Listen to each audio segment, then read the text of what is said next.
Tako se stotine motoristov odpravljajo v Dearborn v Michiganu, da bi islamističnemu središču Amerike sporočili, da ne, to ne bo šlo. In seveda vse to vodi kontroverzni Jamie Lang, ki obožuje ustvarjati vsebine, zaradi katerih ga bodo ljudje gledali. Motoristi so že odšli!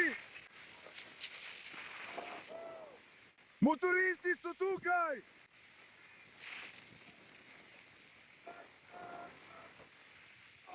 Križani, naprej v slavo! Naprej do slave, tukaj se lahko srečate s temi motoristi.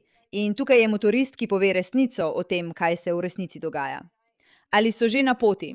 In seveda so ljudje v Michiganu malo prestrašeni.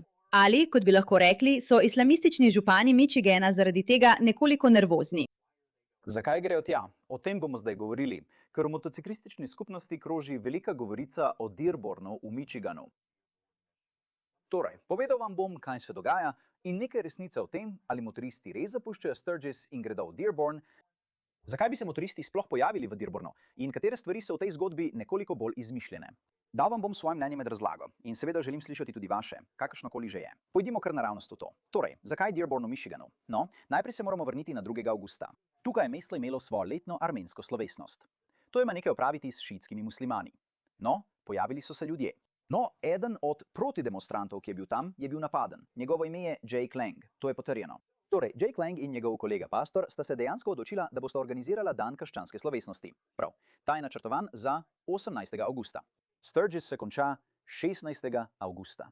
Torej se to praktično popolnoma ujema s tem, vendar to seveda ni celotna zgodba. Pričakuje se, da bo na tej krščanski slovesnosti več kot 50.000 ljudi.